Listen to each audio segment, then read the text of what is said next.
want to ask me? Well, first of all, let's introduce ourselves. So I'll introduce myself first. So I'm Simon, the founder of Union, a supportive social network for mental health and well-being. And today I'm going to have a conversation with Dr. Kevin Polk. We're going to be talking all about the ACT matrix and about Kevin's life as well. So welcome, Kevin. It's great to have you here. Thank you for Well, taking the time to talk with thank me. you for having me on. I'm always appreciate this stuff. Hmm. I would love to hear about the history of how you have developed the ACT matrix and ACT itself. Just take us from the beginning of the journey and let us Okay. know about what it is and how you came about doing Well, this. I've done this a few times, so I can tell you. By training, I'm a clinical psychologist. But let's stop. I wrote my PhD thesis in experimental psychology. So I have quite an experimental psychology grounding to me. But for whatever reason, life changed and I ended up getting my actual PhD in clinical psychology. So that means you go to work, private practice or working for a clinic. And in my case, I went to work working for a Veterans Affairs hospital in the United States, treating war veterans with post-traumatic stress disorder. And so I've been doing that for some time. And we were just learning how to treat people with post-traumatic stress disorder. And I won't go through all the history of that, but sort of toward in the mid 1990s or so, one of the popular treatments was exposure therapy. Mhm. And the way you do that is one, you have the person tell their trauma history Mhm. into a recorder, Mhm. and then they play it back to themselves over and over again. Exposure, meaning the more I expose myself to something that troubles me, the less it does over time. That actually works. So that's one part of exposure therapy. And the other was in vivo, INVIVO, Latin, or in person. It's when you're out in public. And so Mhm. maybe you were afraid of going to a store, a department store or something. Well, so you work with somebody to get them. So they go to the store, experience, the PTSD symptoms, the anxiety and stuff. But somehow, some way, they stay in the store. Use, let's say, coping skills. They use coping skills to stay in the store. And the more they do that, the more functional they are for running around in the world. Mhm. That sounds great. There's only one wee little problem. Almost no veteran will do that, Mhm. which is more than a wee little problem. That's a big problem. Yeah. It's too. It was too hard, and so we couldn't. And we're pretty good salesmen too. But I had a colleague named Gerald Hambright, and we couldn't get him doing it. And so we went to a conference, and it was about ACT, acceptance and commitment therapy. And when we came away, I thought, that's a cool way of going about doing the in vivo exposure therapy Mhm. in life. And so with that, it turns out we already had the original 1998 ACT book, Mhm. which is, there's a book published by Steve Hayes, Kelly Wilson, and Kirk something. I'm blanking on his name. Sorry. But anyway, they wrote the 1998. This is how to do acceptance and commitment therapy. Turns out, by the way, the first use of ACT was in probably the London area, and they were Mhm. using it in workplaces to Mhm. reduce the error rate in workplaces. the actual first use of it was in business. Wow. And then they used it in more clinical terms, and we thought it would be a good way to do that. And so we went to work doing it. And that was about 2005. Mhm. And according to my wife, I became obsessed with that. Uh, and here was the problem with ACT, and it may still be. I don't know. I don't have much contact with it. It was very hard to understand. It Mhm. was very complicated and hard to understand. So you would read a book on ACT, Mhm. and you wouldn't really have much of an idea about how to do it, Uh-huh. you know. Well, Yeah. which is really not a good place to be. You just invested your time in reading a book, and you're going, Mhm. Yeah. wow, I wonder how am I supposed to use that? You know, and so my thing was, well, I'm using it with veterans. Let's see if we can get to where we can figure out how to introduce it quickly. Mhm. Um, and so that's what I was working on. And another time in my life, I learned how to do drafting. You Mhm. know, draw Yeah. pictures of things. Yeah. Yeah. And so I'm a sketcher of not of trees and people. No, no, no. Of drafting things, lines. You know, line drawings. Mhm. And so I was doing these line drawings of ACT, trying to come up with a simple way of doing it. And one day, I finally was listening to somebody that was talking about the transformation of stimulus information into verbal information.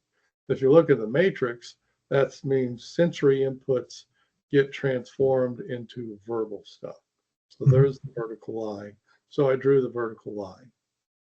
Mhm. So I went, well, in PTSD vets, they're either approaching something they desire or they're avoiding something they don't want. If you've taken a little bit of introductory psychology, you know that's positive reinforcement and negative reinforcement. So I thought, well, we'll notice the difference between those two things. So you notice the difference between your sensory experiencing and your mental experiencing. Just notice the difference. And then you notice the difference between how it feels to get satisfaction versus how it feels to get relief. Mhm. Meaning I've done something to get something, satisfying. I've done something to get relief. You know, I got rid of pain, relief. You know, Mhm. so you notice the difference between those two things. And so that was the original matrix, was noticing those two differences. Okay. And so that actually worked pretty well. But we decided we would add to that to really draw people into the experience of doing that. And so we developed 4 questions. And Mhm. so now imagine that you have a vertical line that has senses at the top and mind at the bottom. There's the vertical. You have a horizontal line that has satisfaction over to the right and relief over to the left. So that gives you 4 nice little quadrants to play with. So in the lower right quadrant, we put who's important to you. Mhm. And so you answer the question, who's important to you? And I always start with my wife. I always say, my wife is important to me. And so Mhm. people jot it down, whatever. Great. So now we go to the lower left quadrant. And this is where we write stuff about yucky stuff that shows up inside of us, like anxiety, let's say.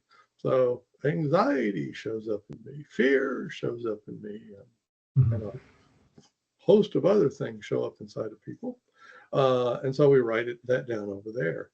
Now Mhm. that's the inside of you realm. So when we go to the upper part of the diagram, now we're talking about observable behaviors.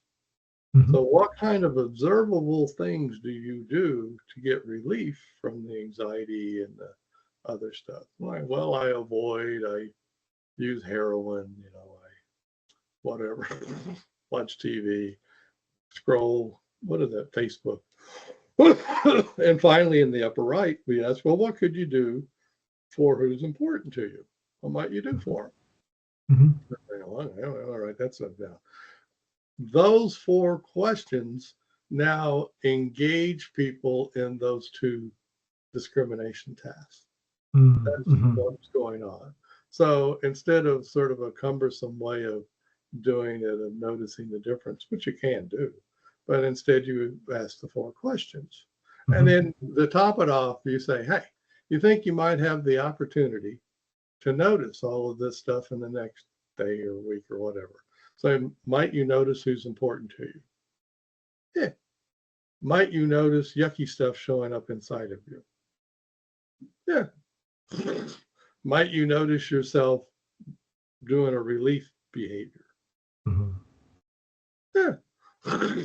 Might you notice yourself doing for something that somebody's important to you in the person? Yeah. Well, and there you go. You might notice that stuff. You might not notice that stuff. Whatever. Go on about your business. See ya. Now that, Simon, is the basic matrix. Mm-hmm. Became known as the me matrix. Uh-huh. Me, as in the individual, Uh-huh. because in 2000, that was in 2009 that I developed that. And in 2011, I was asked to work on the neighborhood project with Steve Hayes. Remember the guy that wrote about ACT? So it Yeah. was him and David Sloan Wilson, who was an evolutionary biologist. And they were working with and you have plenty of these industrial cities in the UK where they Yeah. lost their industrial base. You know, Yeah. the industry got up and moved, Mm. leaving all the poor workers behind. You know, yikes, what do we do? And so Binghamton, New York, the state of New York here in the United States, had that happen.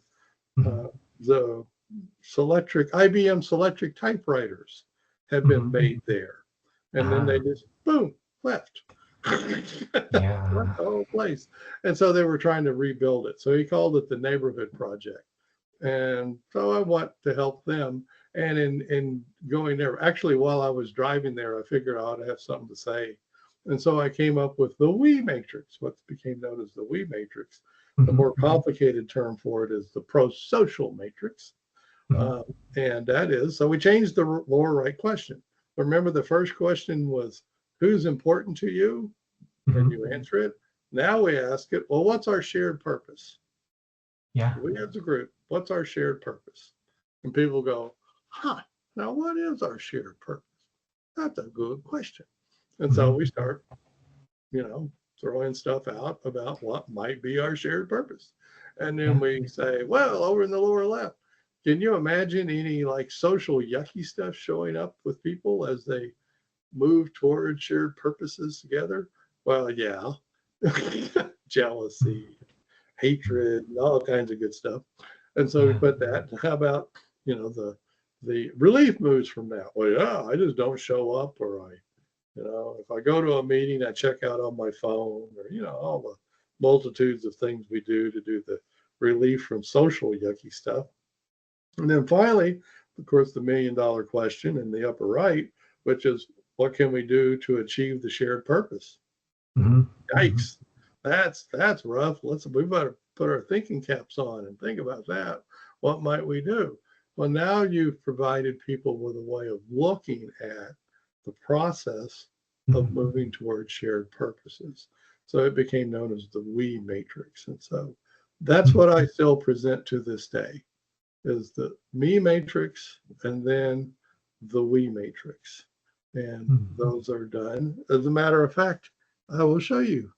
On the front of this card is the ACT matrix. That one, I don't know if you can see it. That's the front. Yes. And on the back of the card is the we matrix. And I give those out to people.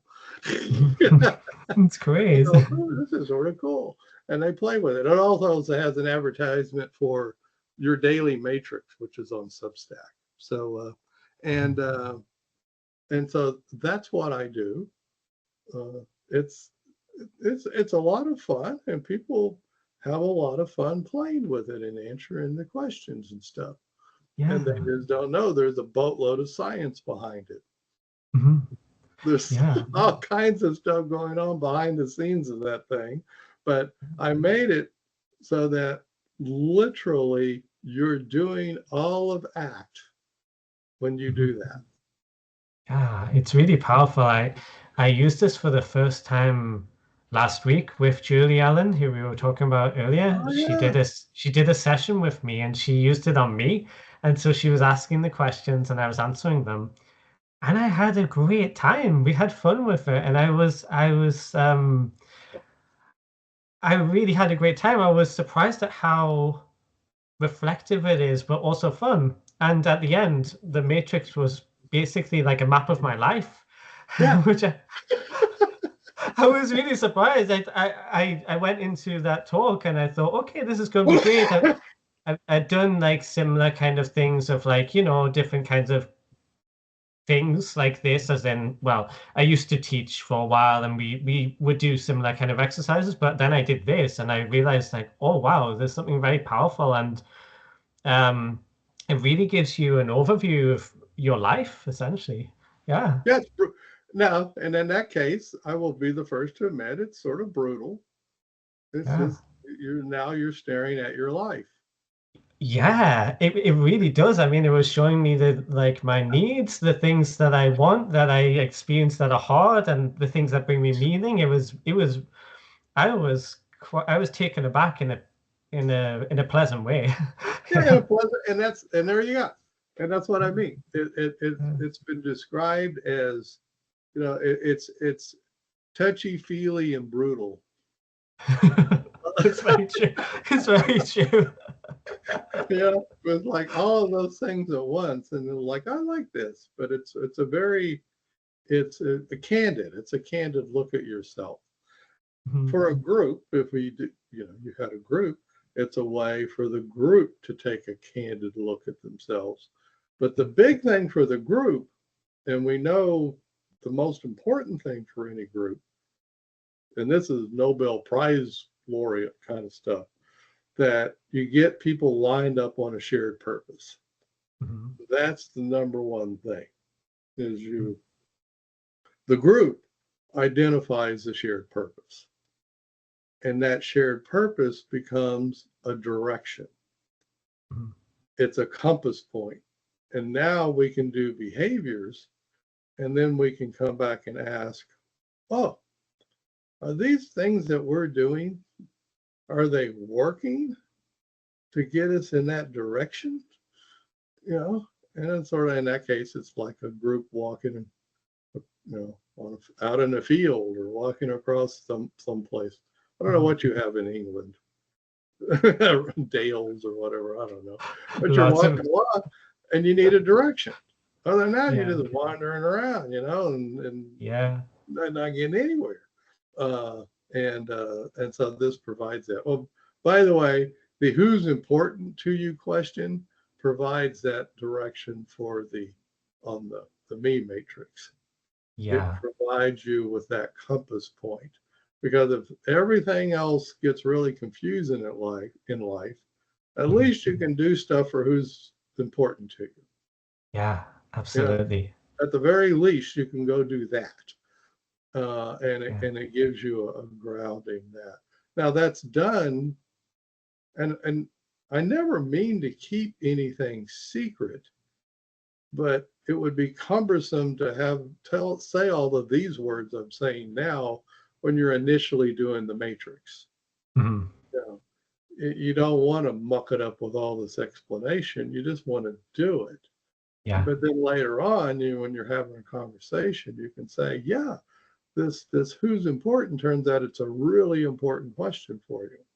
And for a Mhm. group, the shared purpose, well, that's a really important question because it gives you a signpost in the distance, Mhm. something to move toward, a way to organize your thoughts and behaviors, and Yeah. ask the question, is it working to get me there?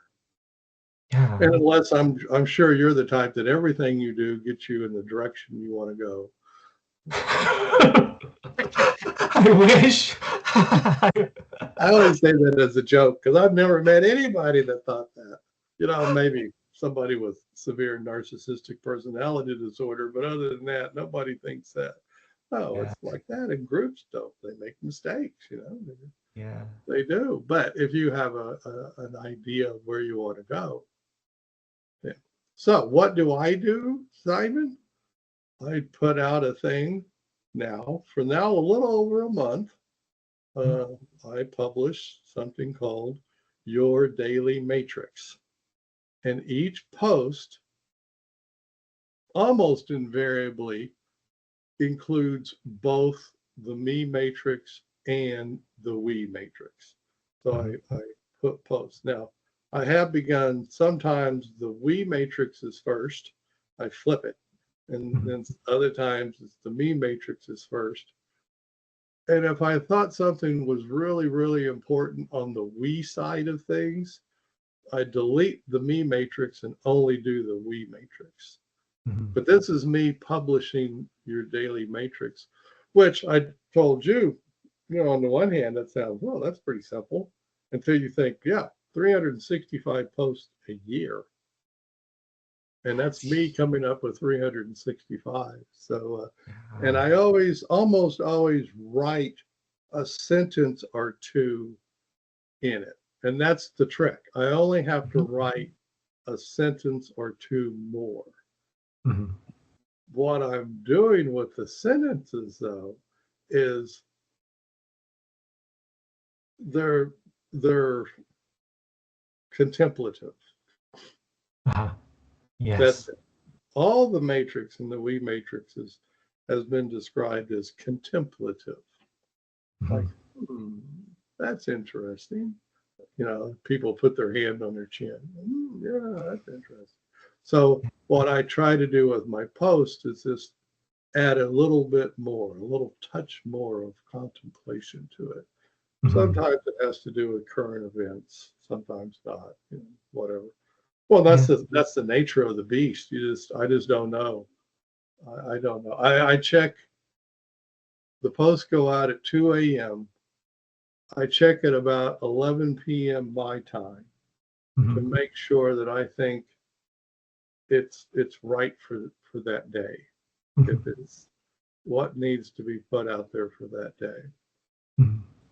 Totally my opinion. So who knows? If I'm right, I'm right. If I'm wrong, I'm wrong, or whatever. But I try to tailor it for each day. And so that's what I'm up to. It's an interesting journey to have gone from something so complicated. I'm just getting over a cold. That's why I keep coughing. No worries. To go through something so complicated that people would read a book on it and not even know where to start, to something where, well, sure, just ask somebody who's important to them. That's exactly where you start. Yeah. Because if you'll remember, actually, it starts before that, Simon. If I'm actually doing it with you, I would first say this. Is it okay if I show you a point of view? Okay. You said yes. And there's a reason for me asking, is it okay if I show you a point of view? Because I needed to get your permission. Okay, to change you for the rest of your life. Because I don't take this lightly. Can you not remember that matrix that Julie showed to you?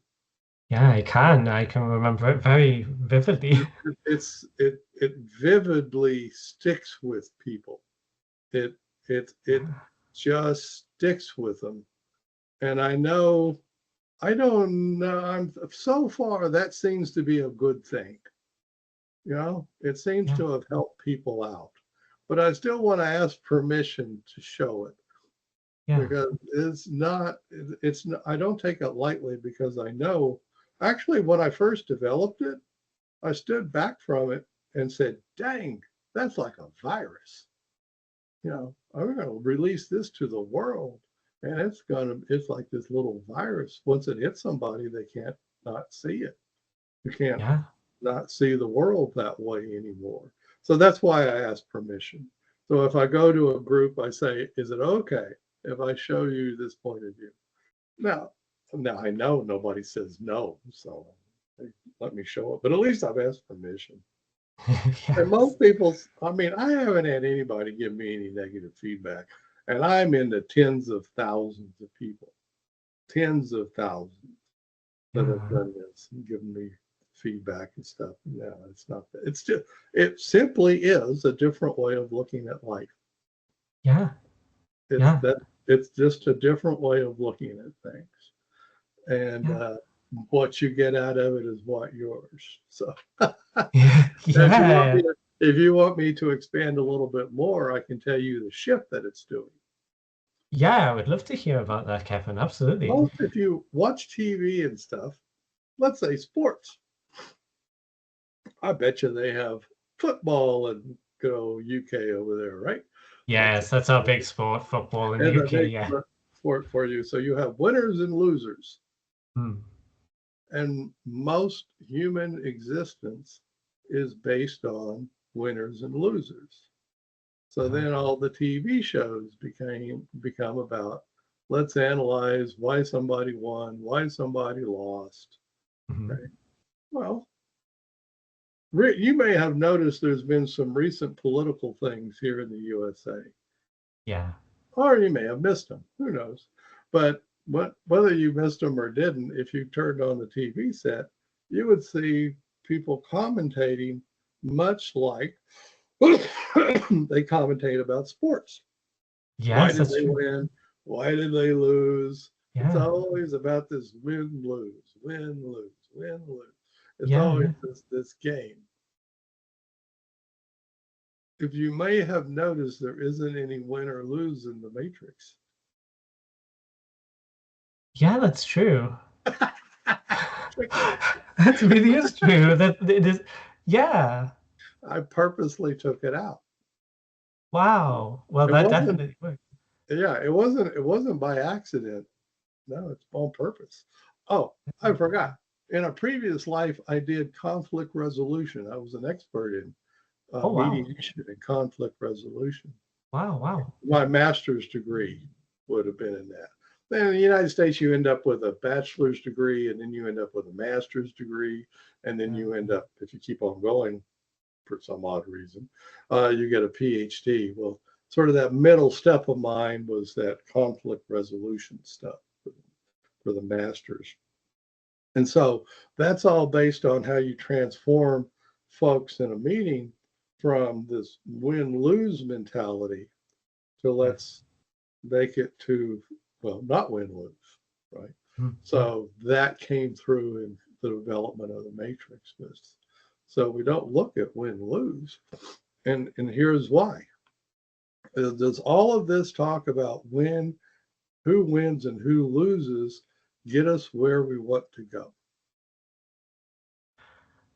No, from my experience. No. Best I can tell in all the conversations I've had with folks, and I've had a lot of them, no, it's not getting us where we need to go. But we can't lay off of it. So the Matrix is a way of sort of lifting us up out of that win-lose mentality and just asking the question, are the behaviors that we're doing working to get us where we want to go? Now, on an individual level, that's pretty easy because you, within yourself, can decide the direction you want to go. Your thing. Now, on a group level, though, well, that's a whole different story there. Now I got to go have a conversation. And I got to ask folks, hey, what's your opinion about what our shared purposes are? And obviously people will have disagreements and not, but nevertheless, it's still not win or lose. It's just about what shared purpose do we want to come together on and work on. So it takes out the win-lose. So that's what that's at its one of the things it's doing at its core.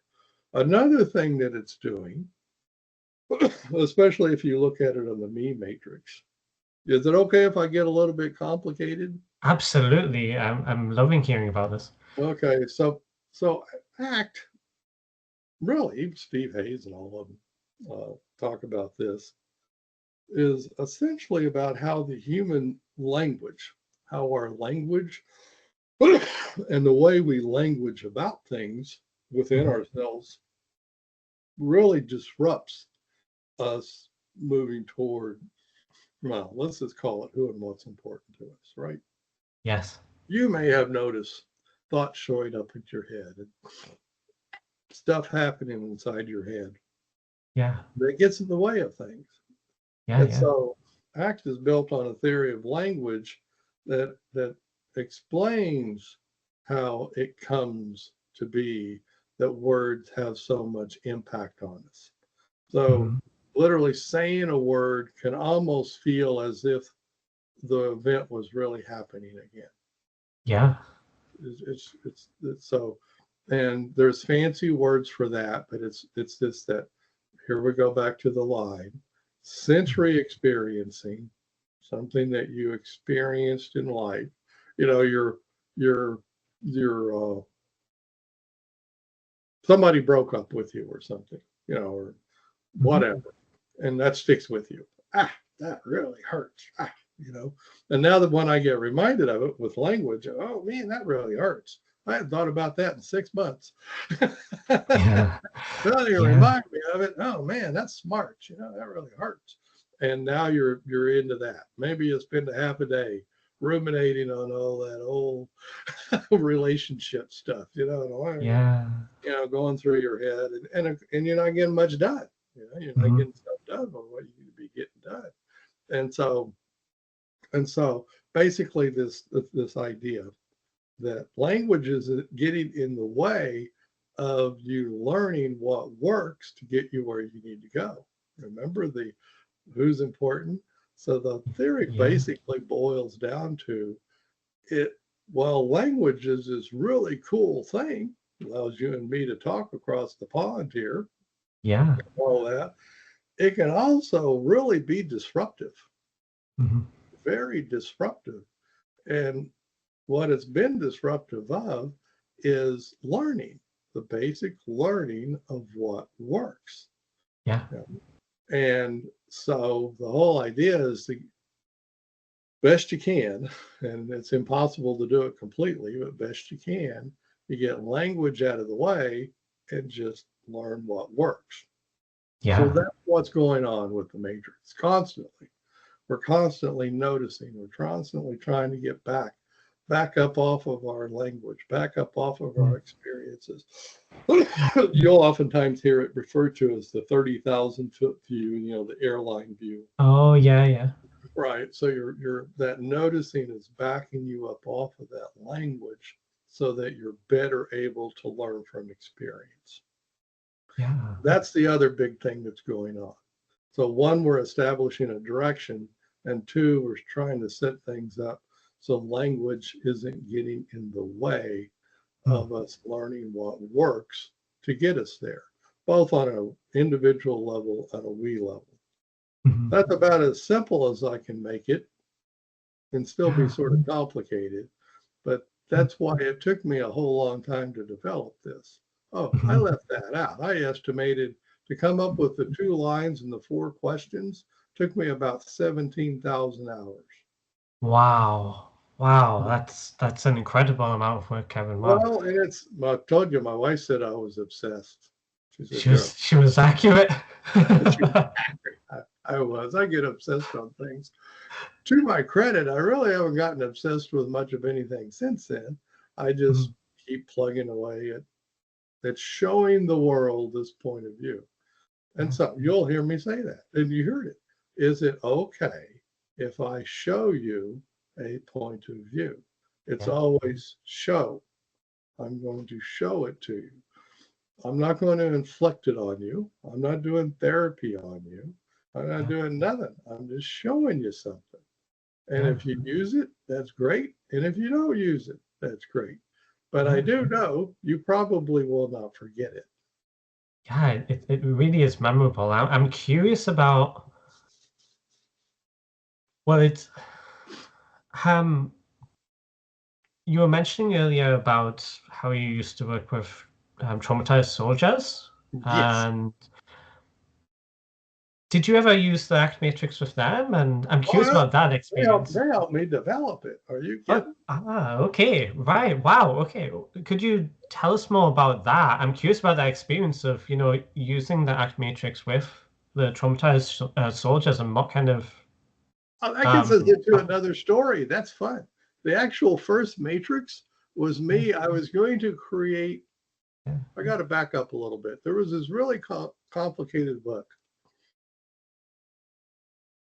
That's, in the end, it's called Derived Relational Responding. Forget about it. That's hard. But basically, it's aha moments. You want folks to have an aha moment. And so to get people to have an aha moment, an aha moment would be as simple as this. I tell you that A equals B. Got it. And then I tell you B equals C. Got it. But now actually you know something. Yeah. Oh. And see how I said, oh, the aha is A equals C. Oh, wow. You know, oh, cool. That's a derived relational response. I didn't give you the direct evidence. You had to derive it. Human mind is good at such things. So it turns out that people who with developmental delays aren't so good at that. And so they had them playing noticing the difference games. They're called discrimination tasks is what they are. And they discovered that that helped them increase their derived relational responding. So I thought, well, if I can create a game that helps veterans sort their memories better, it might help them. So the actual first matrix was me trying to develop a trauma memory sorting game. Never finished it. I developed the matrix and that got in the way.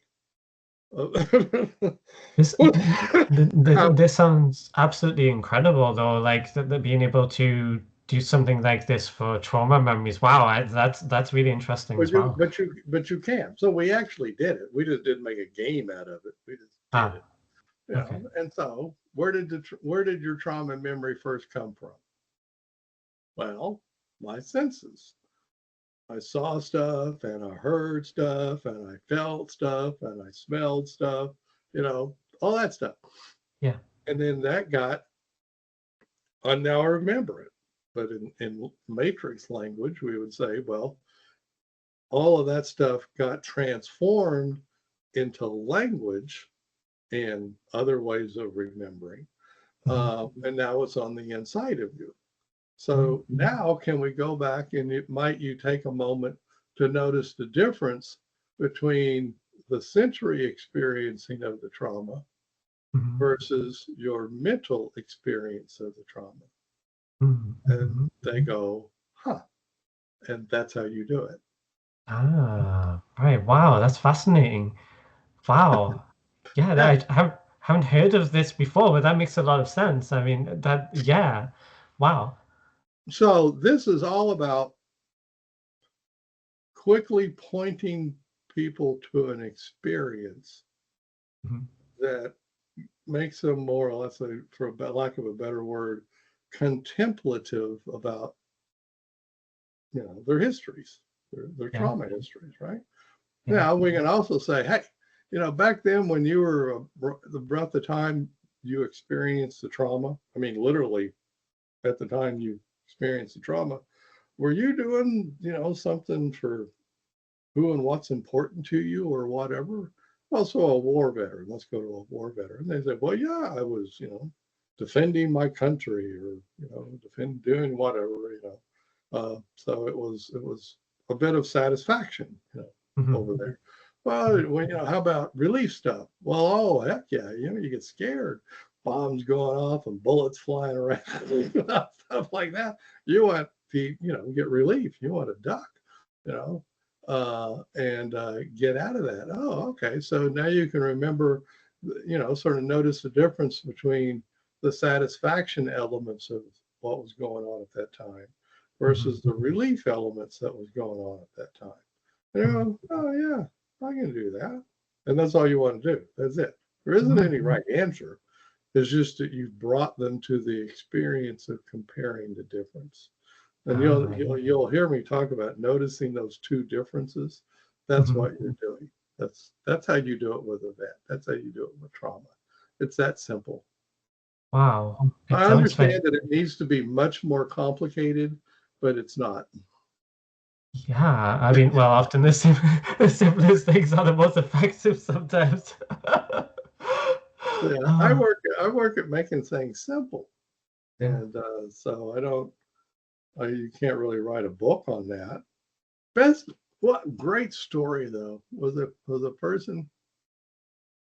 And we were talking about once about taking your sensory experiences and your mental experiences and like integrating them, mixing them together.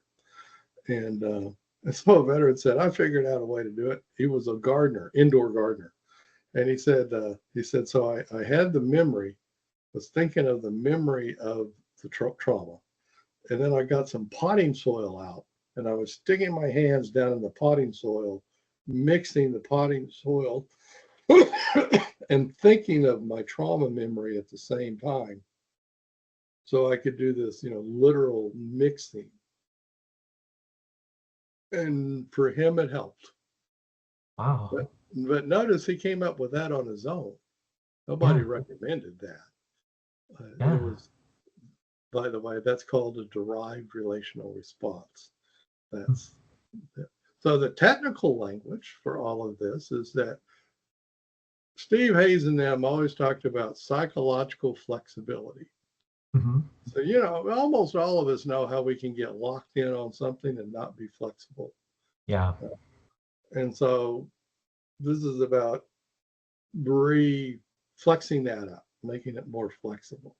And so if you increase flexibility, from quite a bit of research, like with the kids, the developmentally delayed kids, when you increase psychological flexibility, you at least increase the odds of that derived relational responding stuff happening.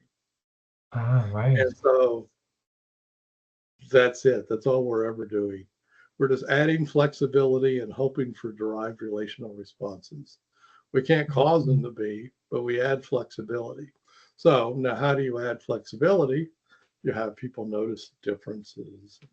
You hear them. I have a weird way of saying things, if you may have noticed. I'll talk about stuff showing up. My language is the show up language. It just shows up. That's a flexible languaging about things. Wow. It's this flexible language and that's where when we first met earlier, I was talking about, I've spent 19 years developing this language, this flexible language. So if I feel myself starting to land on something, you'll see me start spinning, and there's a reason for it. It's to maintain the flexibility, to not land on things, to try and keep things flexible. Yeah. Now, don't do this with your spouses or anything. It won't work out. You need to be committed. You need to be inflexible. There's times you need to, make the dinner, and get the stuff done. There are times when inflexibility is cool. Okay, but then there's other times when inflexibility really gets in the way of learning what works. And so that's it. So the model it's called the workability model. That's what it's called, learning what works. And so this is all about just introducing people via two diagrams, how to get into the space of noticing workability. And that's if you go to Substack and go to sign up, there's this one sentence about what I'm doing. And it says it's all about noticing workability. So now you know where that sentence comes from. Yeah, now I understand this. Wow, I mean, it's you've turned something complex into something so simple and powerful. I mean, I had no idea about the majority of what you just explained when I was going through the ACT matrix myself with Julie last week. I had no idea about this. And it's but it got me straight. So I practice meditation and I'm a long-term meditator. And so I've done a lot of mindfulness. This is called mindfulness without the mindfulness. Yeah, it reminded me. It reminded me a lot of It reminded me of mindfulness without my cat is very meowing right now. Oh well, whatever. That's probably dinner time for him. I'll feed him later. He has food. He has food out. I'm being flexible, Kevin. Oh, He there has you food go. out. That's it. Take that anxiety with you. Yeah. um, oh, I lost my stream of thought. Oh yeah, mindfulness. Yes, that's funny. I lost my stream of thought about mindfulness. Um, so yeah, it reminds me a lot of mindfulness and being aware of stuff, but it's in a framework and it has the meaning part of things. So it's the noticing, like you said, of mindfulness, but with meaning attached to it. And Yes, sir. I just thought that's very powerful because you've got the motivation of the meaning, the things that naturally mean the most to you are going to motivate you, usually, from my experience. Yeah. And your needs as well, your actual needs. Like it's when Julie was going through it with me, she was, we were reflecting about the things that are important to me, my values and my needs and things. And it really showed me what's important to me, and it actually helped me. Actually, I'm not going to tell you exactly how, but because it's a little personal, but No, it not necessary. it really did. It was like it's something. I'm someone who reflects a lot. I do journaling every day for a long time, years. And this was like taking that journaling and just putting everything on a really, you know, easy to For do. Yeah, four quadrant map of like my really whole life, and it was goes in that journaling, doesn't it? Just bring it yeah, it does. That like I journal quite a lot each day. Well, depending on how much I can around. manage, and when journaling, I write way more than that matrix, but that matrix got straight to the point. Your ACT matrix is really, it's succinct, powerful way of doing that journaling reflection, but like you said, like a 30,000 That feet 30,000. view. So yeah, it's a really powerful thing that Something I you've can developed. tell you, I can add to it is what, so you're journaling along, you're going whatever in life, you're doing whatever. And Yeah. you think, gee, this thing I'm doing right now, I wonder where it goes on the matrix. Ah, yeah. And the reason I say it like that, because that's called a sorting question. Ah, You guys are Harry Potter fans over there. You got the sorting hat, right? yeah. Basically, what it is, you become a sorting hat, and you're Uh, going, where does it go? Where does it go? Is it a be? And then you can say, okay, hold on. It's a behavior, so it's up in the top. Got it. Okay. Now it's either relief or satisfaction. Okay. Or it's inside of me. Okay. So is it inside? Does it have to do with your yucky stuff, or does it have to do with your doing what's important to you stuff? Huh. yeah. And that's called sorting. Yeah. And that's really a cool way to get to 30,000 feet. That's Yeah. my only point of that. That sorting really takes you up to that 30,000 foot view because you're trying to sort your life out where it might go. And of course, in journaling, if you're journaling, it's like, well, the stuff I'm writing right now, well, you could even say the act of journaling. Where does journaling go on the matrix? It's infinite. Don't worry. You don't kill yourself with it. But if you see how you can just constantly be asking where does it go? Now that's neither here nor there. That's great. However, from this point of view, you need to ask the next question. Is it working to get me where I want to go? Yeah. Yeah, That's that's a powerful one. That's the key one, isn't it? Is this working? And it's yeah, like yeah, yeah, yeah, oh, by the way, whenever you ask that question, is it working? Whatever you do not answer that question. Always ask the question, but never answer the question. Tell me more about that. I want to hear more about Because that. I will tell you more about that. I know exactly how to tell you more.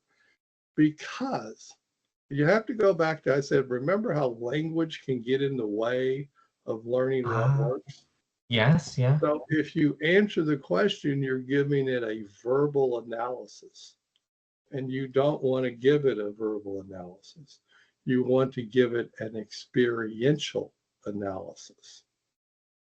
You just want the totality of your experience to teach you if it's working or not. And it's a rub because all of us language humans, we want the language.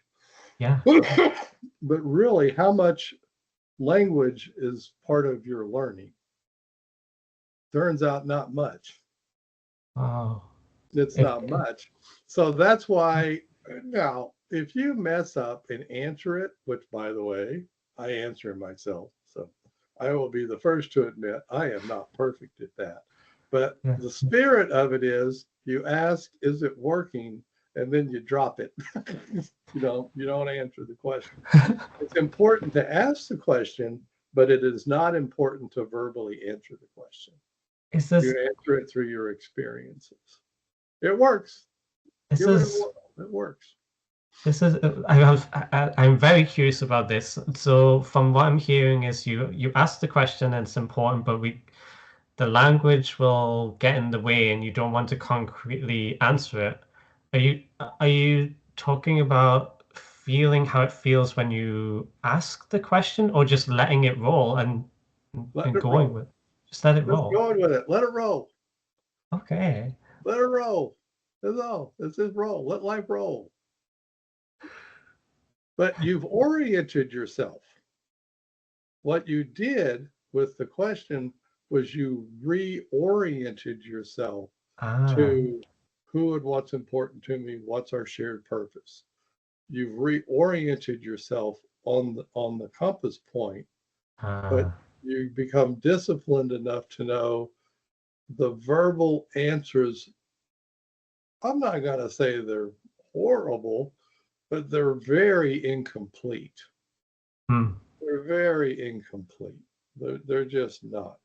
And you'll hear more than one person say that, how much is packed into an emotion, to a human emotion? How much is packed in there? How many thoughts? How many experiences? How much history is packed into a human emotion? A lot. It's staggering to imagine that when you're feeling any feeling, of how much learning stands behind that emotion.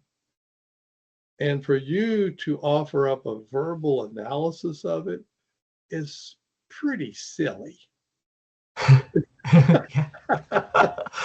Well, it's just pretty silly. I mean, but a lot of the memories you don't even have conscious awareness of. You just don't. They're just not even there for you to recall. So you'd just be making, excuse my French, wild ass guesses about your history and stuff. You just don't know. But you say, but did it go into the emotion? Well, yeah. I don't know what it was, but it went into the emotion. It got thrown into the mix, and all this other stuff gets thrown into the mix.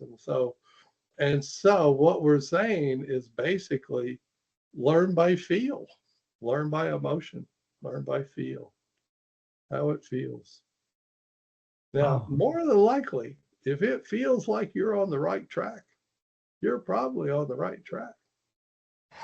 I love that.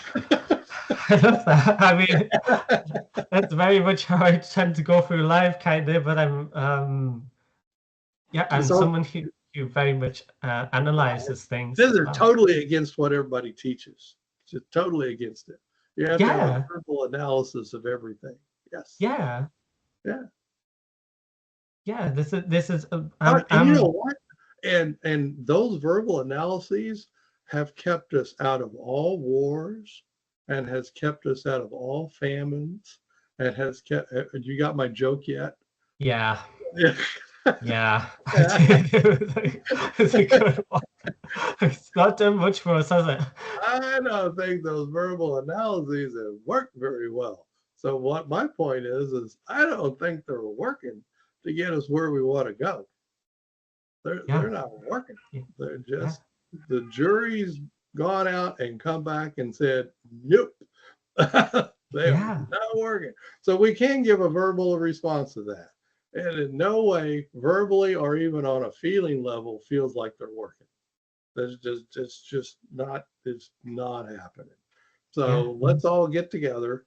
Let's decide a shared purpose or two to move toward. And individually, I can think of who and what's important to me and decide to move that direction.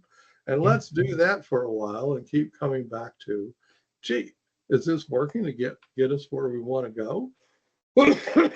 So that's my quest. If you want to join me on my quest, that's what I do. And all I got to do is give these people these little cards with a Yeah. matrix on the front and a matrix on the back. That's all It's I do. I just show really people this powerful. stuff. I think that's so powerful, you know, like not often that there's not many people who would say this, as in feel what you feel and then orient yourself on what is meaningful to you. Essentially, it's like keep coming back to what is meaningful and ask the questions, feel, it's almost like remembering purpose, right? Yes, It, that it, is that is such a nice way of putting it. It's remembering purpose. yeah, I love that. And you I know love what? that. And if you're like me, you forget purpose. I do. I do. Yeah. I have to keep remembering myself. That's part of why I do my journaling and stuff, and why I'm Yeah. gonna be doing the act matrix way more, because it's something that frustrates me about life is that we have that wisdom and knowledge, and we have these moments of wisdom and knowledge and what's important to us, often in like heightened moments, like aha moments, like you said, Kevin, and then we keep on forgetting. We Then go down exactly. we dive right back down into the muck. Exactly. It's like exactly, and it's like continual kind of remembering why you're doing what you're doing, I guess. Well, Um, yeah, and and it doesn't mean that why you're doing what you're doing has to stay the same for your entire life. You yeah, know, you just got to come back to it and look at it. You yeah, know, and just keep returning. But that's your thing, remembering purpose. Remembering purpose. That the fancy name, by the way, for the philosophy of science that's based on is functional contextualism, which is a okay. hell of a name. Oh yeah, So that's a long so name. we renamed it workability. That works a lot better. Workability. It's just what we've said. It's just that if you remember purpose, either on an individual or a group level, or both, uh, and then notice a whole bunch of stuff, you'll more than likely head in that direction. That's very true. That's basically it. It's like keep yourself open, keep yourself noticing, remind yourself of where you're going. And you know what? Probably in not too many weeks, you'll be thinking, huh, I'm not there yet, but seems like I'm sort of on the right track a little bit, you know. Yeah, yeah, absolutely. Yeah. And that nebulous work is all I got, Simon. That's all I got. That's it. For somebody to sit back and say, yeah, I think I'm getting somewhere. I'm not Yeah, sure exactly why, but I am. Bingo. Music to my ears. I love hearing that stuff. I love it. That maybe my little diagrams help somebody with that. And so my only purpose and my purpose, see, remembering purpose, and mhm. this is fun because I have lots of reminders of my purpose. I don't have to remember my purpose because I have colleagues that will remind me of my purpose, which is to keep showing those diagrams to people. Yeah, Right. And that's your daily matrix. So that's why I do it. So your daily matrix is my reminding people of purpose. And mhm, now, if you want to get me just a little bit political, mhm. it's that how win versus lose has not worked. Yeah. That just hasn't worked for us humans. Absolutely. I don't see any evidence that it's worked. Me too. I mean, beyond a good football game or something. but as far as the human condition, no. No, that's not work. That's who's your political parties? The Tories and well, the two main ones are the Labour Party and the Tories. okay, so and it gets to who wins, right? It's who wins. Yeah. Right. It's who wins. Like, well, that isn't, and I just don't see that's working. And I don't care which side wins. I just don't think that win-lose way of going about things is working.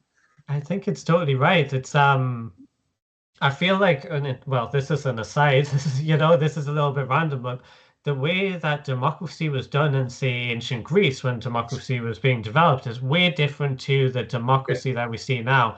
And I think that's disappointing. They used to, in some cities in Greece, if my memory serves me correct, they used to do a system where they would essentially just do almost like a lottery of who the representatives would be. So instead of voting for certain people, they would just do a lottery. And so every, say, 6 months to a year, there would be a new bunch of people. So it would be a true representation of the society. And and they would come together and, they would have their kind of, I don't know what they call them, like forums or whatever they called them. And then they would decide on the issues and whether it was good for the people. I feel like, it's a different way to do democracy than the win versus lose polarity of party versus party thing. It's I think, it's sad. I wish we had democracy without win lose, and it's just for the best of people, right? And so I have no idea how that'll work out. I agree with you. And so I decided the only thing I have is these two darn little diagrams. Yeah. And I'm just going to pump them out. Yeah. And that's what I do. I just keep showing it to people. Whoever will let me show it to them. But anybody. I mean, Donald Trump would let me show it to I'd show it to him in a heartbeat. Yeah. Just in a second, I would show it to him. I'll show it to anybody. Yeah. Literally, just anybody. I will. How could you do that? Like, what do you mean? What do you mean I'd do that? It's a human. I could go show it to him. Exactly.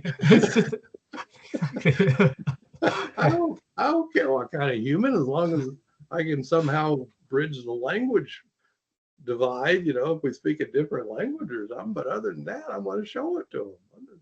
It's just human. There's nothing political in it. There's nothing. There's nothing in there that is not worth showing. However, probably they might balk now if they heard that we weren't very in favor of win versus lose. But I can beat them on it though. Not beat them. See, that's win versus lose. But you can offer, well, where does win versus lose go on the matrix? And is win versus losing working to get us where we want to go? And maybe it is. I don't know. Whatever. It's a very powerful question. Yeah, it's a powerful question. And that's by the way, that little trick there was named verb. Well, I can't use it. Somebody used the term verbal aikido. Yeah, I'll use it here. It's a way of taking somebody's argument and simply placing it on the matrix and say, great, put it on the matrix and see if it works. Yeah, you're testing it out. It's like, is your argument working for you? So it's whatever you want to do, put it on the matrix, see if it works. Pretty habit forming. The matrix is. It's sort of habit forming. I agree. I understand that. Sometimes I feel bad about that, but I've put out a very habit forming diagram. You got to go with whatever you got. Well, I mean, it's not like people have overdosed on it or anything. So no, it seems very positive, and like you were saying earlier, you've only ever had positive feedback because essentially what you're doing is just showing people their life, And you're not telling them to do anything. You're just saying, this is you, essentially. Yeah. I've said in some places, I just run around holding mirrors up to people. Yeah. There you go. Excuse me, this is you, but it's done in that form. As you say, once you get it filled out, you go, oh, wow, that's me. Wow, Yeah. interesting. Yeah. Take it or leave it, whatever. And notice that language that I sleep in, that's the flexibility language. Yeah. Use it, don't use it, whatever, I just, at this point in my life, I have to keep that flexibility going. It just feels better to me, and it's better for presenting it. So you're welcome to use it if you see fit in your whatever your thing that I'm blanking on what to call it. Your app. It's an app. That's what it is. However you go about whatever. I just show it to people. Yeah, and it's gradually getting there. There's a few people. The Substack, so I can get impatient like anybody. I'm gonna go, my God, it hasn't gone very far in 5 weeks. Well, that may be a little unreasonable. yeah. Maybe I need a little more than 5 weeks, but we are at about 5,500 people, subscribers to it. Because in Substack you subscribe, however, it's free. I mean, you can pay money if you want to help out, but it's free. I don't. Yeah. Oh, that was the thing. And within minutes after I created the matrix, I posted it and gave it to the world. Wow. Wow, that's amazing. Not amazing. Not if you know me. I just didn't think it was something that ought to be held on to. I think that I really admire that, you're trying to, well, help people. The amount, I mean, you were saying earlier, the thousands of hours that you spent developing the matrix, and that's, a real dedication to helping people. I think it's a really incredible thing. I think it's really amazing what you've done, Kevin. It's a really great system. I wish more people knew about it. I was talking with every day, a few more know about it. Every day. Yeah. Take off and it'll get in the right places. By definition, in my definition, yeah, I don't push it too hard. Yeah. I just let it grow on its own. Now, the nice thing about, I'll go back to Substack that I've developed. Now I can see how it grows. So there's 5,000 some odd subscribers now. In some number of months, hopefully I'll be up to 6,000 subscribers. So I can see it grow. And so that will be doing. Am I going to do a bunch of advertising or anything? No. That would, I can just feel the inflexibility showing up in that process. Right. Yeah. I'm not, I think you should advertise what you're doing by all means. But what I'm doing, no, I got to let it grow. It's got to be, got to go. And that feels very much in the spirit of exactly the matrix itself, which is which is really nice. It makes total sense. I live it. There ain't no doubt about it. I live it. I'm not perfect at it by any stretch of the imagination, but I live it a lot. I enjoy showing it with people and sharing it with people. And anybody that ever gets on the daily matrix and starts reading it, do know that I enjoy writing that. Those little snippets and the way I move things around. Oh, you know what we added, Simon? I almost forgot. In this process of doing it, we added the amygdala. Oh, okay. And so my colleague, the guy I do the daily matrix with, Phil Tanaglia, Italian name. He does the graphics. He's the one that made these cute little graphics for us. Oh, wonderful! Yeah, and he added the amygdala to it up there at the top. It's because before you can think anything, the amygdala's already got it. It's first. It grabs it, and you get that emotional fear response or whatever. It's first. So we decided we needed to notice the outputs from the amygdala. We can't notice anything before it, but we can notice the outputs from it. So we play with that. So we also get to play with the amygdala. So that's been fun as we added that. And for the we matrix, you put 3 little amygdalas together. It's cute. No wonders. Oh, wow. Because you have now, when you have a group of people, you have a group of amygdalas. Yeah. Right. So now you're dealing with a group. Oh, and I'll give you a hint. If you're going to go do a talk, you just walk in and you say, "Is it okay if I show you a point of view?" And they go, "Yeah, sure." And I go, "We have found that the best place to start this stuff is with this question: who's important to you? Let's go around the room and find out who's important to us." Yeah. And you know what? That's a really good way to start a presentation. That's powerful. I'm gonna take that. I gave it to you so you would take it, right? And if anybody ever wonders, we can do the opposite. We can say, "Is it okay if I show you a point of view?" People say, "Sure." And I can say, "Well, we know what really doesn't work is for me to ask you to tell me about what's wrong with you. So let's everybody speak up and tell what's wrong with us." Notice crickets happen in the room. Yeah, I can imagine. No one wants to talk about that. The difference, notice, and I go back to my amygdala, the second question triggers the amygdala. Absolutely. You're going for safety. You're going for I ain't saying nothing. I'm totally avoiding this. This is bad. Whereas the other one, it's almost like I bypassed the amygdala.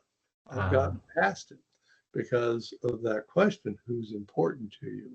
And the amygdala, for the best I can tell, nobody I've ever had, is put off by that question, and they answer it. Everybody does. Yeah, it's a very safe question. I was asked more than once. Well, okay, Kevin, Dr. Polk, if you got to show it to Donald Trump, what would you do? I'd say, well, first I'd ask him if it's okay if I could show him a point of view. And I go, okay. And then I'd ask him who's important to him. Yeah. Yeah. I go, but isn't that what you said you do with everybody? And I was like, yeah. Why would I do any different with him or anybody else? I don't care. I'm always going to ask who's important to you. Yeah, I feel like I feel like no one's asked this question to him before. I almost feel like no one has. Well, a lot of people say that. A lot of people say, well, like, wow, I've never been asked that before. That's an interesting question. This is a good question. You know what? But what I've done is establish direction. Yeah. With one question, I've bypassed the amygdala and I've established the direction. Are your behaviors working for who's important to you? Wow, that's just it's very powerful. It's very it's really powerful. I don't like to use a lot of extra words, you may have noticed. Yeah, that's true, and it's powerful though. You get to the point, and then leave the point, and that point is powerful.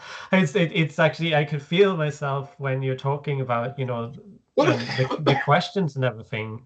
It makes you stop, and it makes you feel, at least. Yeah, you feel it. Yeah, yeah, you feel it. Yeah, you feel the responses. That's what it is. You can tell I have entirely too much fun with this. So I don't know. I have a good time. I do okay. I hope it. Now, in all honesty, I really do hope it takes off. But someday I look at the Substack and it's gone from 5,500 to 10,500. It's really taken off. That would be really cool. That would be But I'm not going to try and make that happen. Other than I will publish every day. Yeah. Every day I will publish. Bing, Yeah. bing, bing, bing, until I'm not able to. And right now I'm healthy enough. It seems like I got a few years left in. I can keep popping it out every day. Now, with that said, Simon, we do know from a whole lot of people that it is useful to run through the questions every day, or at least almost every day. Okay. Okay. Yeah, it is. And that's why your daily matrix is that it's not like you got to spend a ton of time on it. No, no, no, no, no. It's just run through the questions, see the basic picture, go on about your life. Next day, you open up your email. There's your daily matrix again. There you go. Run through the questions. Got it.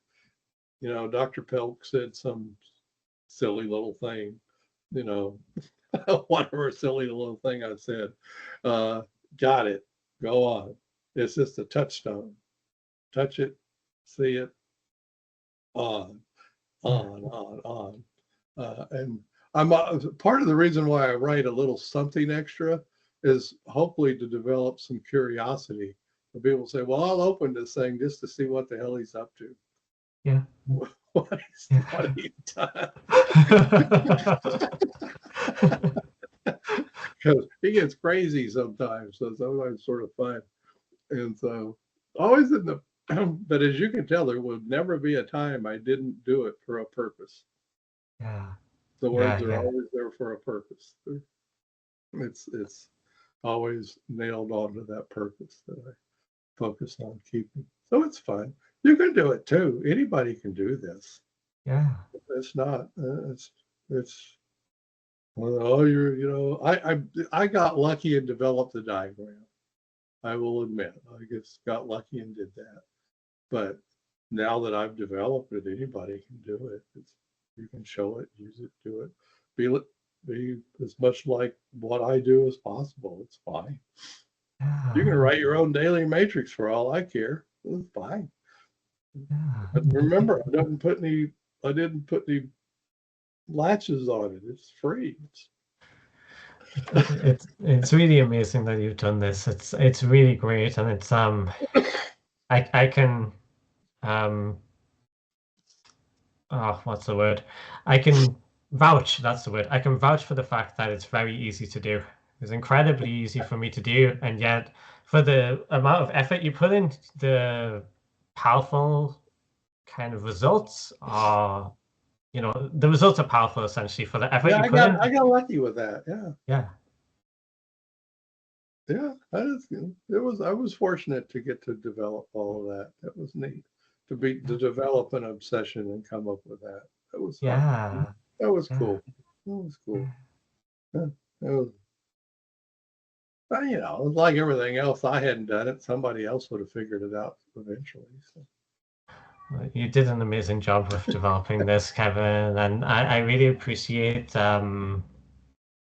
you sharing all this knowledge with me. I'm going to watch this back myself to make some notes, because you said a lot of things that really were powerful to me. They had an impact to me, and I thought, oh yeah, these questions are ones that I want to actually remember as well. You can always come back and ask me again and stuff. It's always the same stuff. It's pretty fortunate since I tightened it onto a theory. Yeah. So I've said all this stuff before. Yeah. It's not like I'm coming up with new stuff. I'm just repeating old stuff. Yeah. Well, it's new for me, and I'm sure it's going to be new for a lot of people as well. And it's yeah, that's true.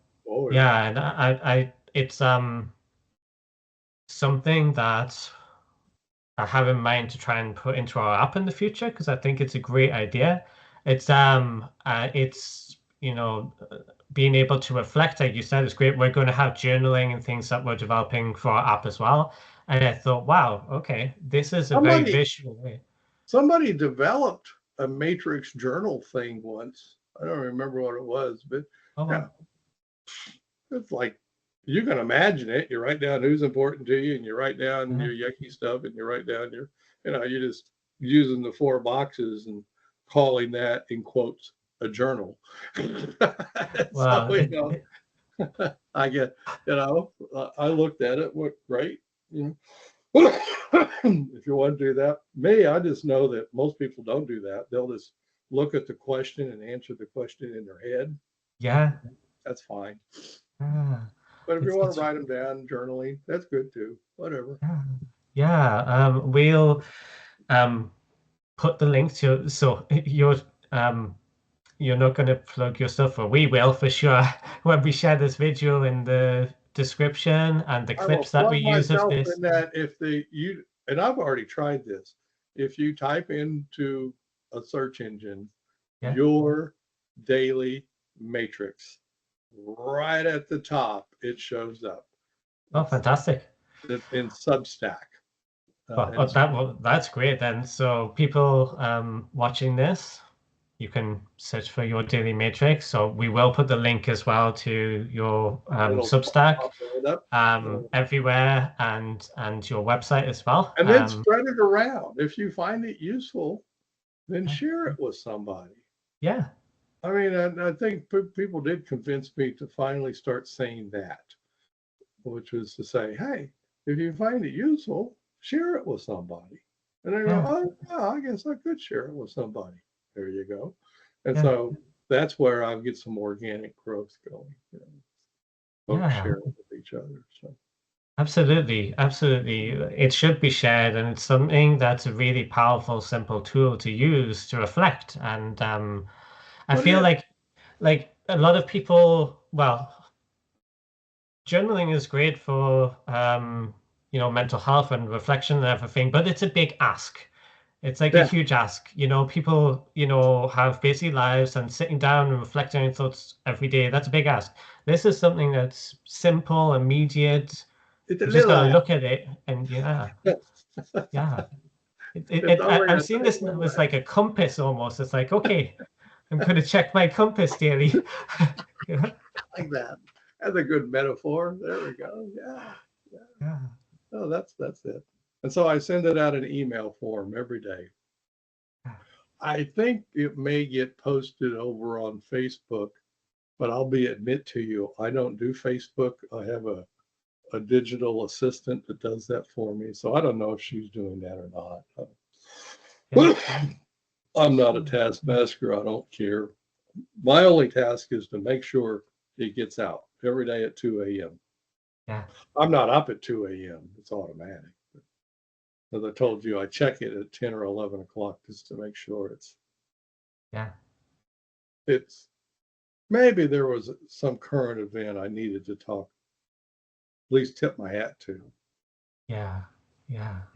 Notice I won't say an opinion about it. I'll just tip my hat to it. I like that phrase. Tip my hat to it. Gotta stay flexible. Yeah. At least that's the way I look at it. I've really enjoyed this conversation a lot, Kevin. I've enjoyed it. There has been talk. I worked with some folks is it Birmingham, England? Yeah. It's not that far from you, probably. I mean, it's a few hours away. Yeah, 3 hours away, but you know what I mean. They've talked about having me and Phil come over and do a talk sometime. So who knows? Might get over to see you sometime. Oh, I hope so. I would love that. Definitely let me know about that. You have my email, so definitely email me if you're ever coming to talk. It would be lovely to meet you in person. You're a really nice guy. It's I've just really had my presentations, by the way, are just like this. Well, they're great. Well, that's good. The great news is I don't have to change anything. I just show up. You show up and speak. I love that. Yeah. No PowerPoints, no nothing. I use a whiteboard to do a matrix on. Whiteboard's fun. People get bored by PowerPoints. I didn't imagine you were a PowerPoint person. You're much more engaging than that. Even back before COVID hit, somebody would say, well, I was coming to present, and they'd say, well, where's your PowerPoint? I don't have a PowerPoint. And I say, what do you mean you don't have a PowerPoint? You have to have a PowerPoint. Basically saying, you have to have a PowerPoint. I'm like, but I don't have a PowerPoint. I just need a whiteboard. I'm like, what? Like, I had lots of conversations like that. However, I didn't bring them no PowerPoint. They didn't get one. So, and they had to find me a whiteboard. And then we had a good old time. And that is, we do have a good time. Yeah, No absolutely. doubt about that. Absolutely. I mean, we had here in the States once, we had, in the United States, gun control is always a big deal. And so we had these people found, like, I don't know, it's 5 or 6 or 7 adamant gun owners, I want my guns.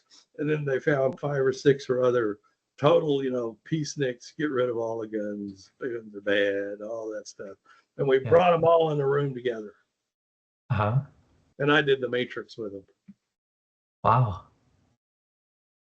Some of them are still friends. Wow.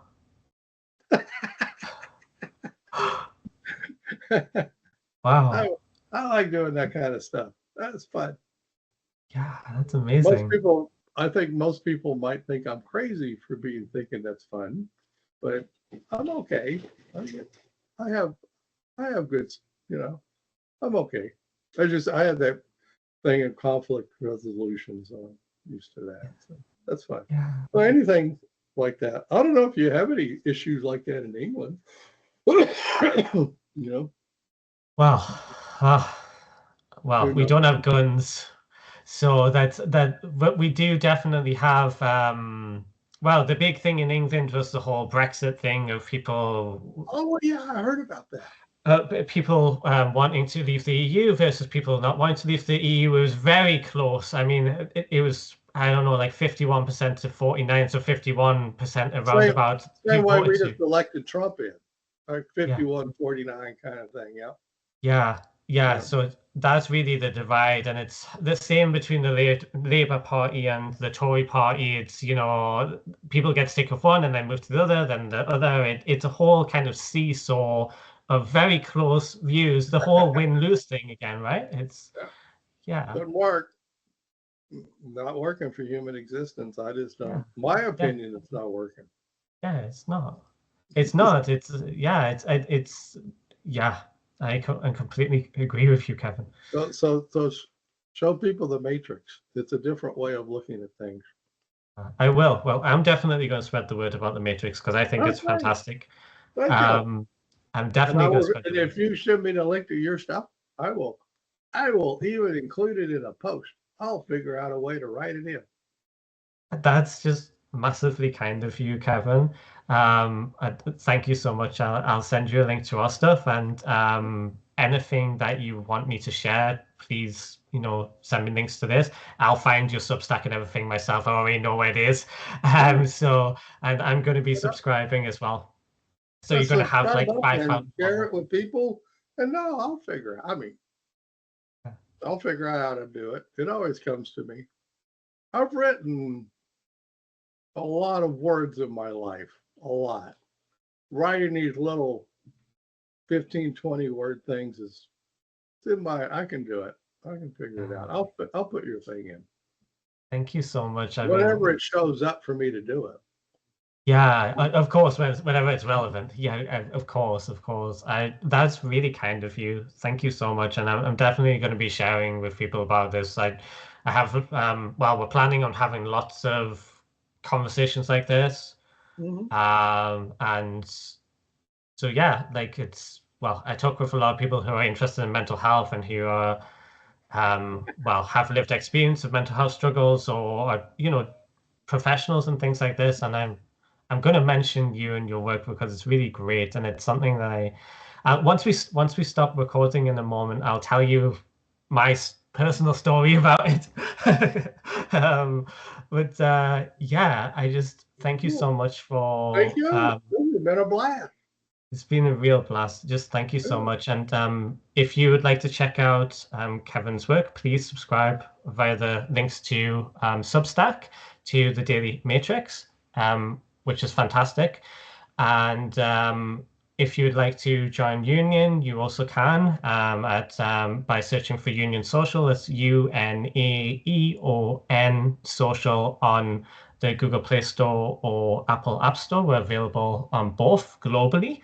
We have things like support groups and communities, and we're developing wellbeing features there. And we're just about to launch our friend matching feature. So if you're looking to make like-minded friends and not talk about winning or losing together, but just try and head in the same direction together, you might want to use the VA Matrix for this. Or for our self-help features, you might want to use the Me Matrix of, trying to improve your life and remember what's important to you and what direction to go into. And so, we're available there online. Kevin with the Daily Matrix, and myself with our Union Supportive Social Network. And thank you for tuning in, and please share Kevin's work, share about the Matrix, do it yourself, and see how powerful it is yourself, because it worked for me, so try. So thank you so much, Kevin. Thank you. Have a wonderful evening. Thank you so much. Okay, bye-bye.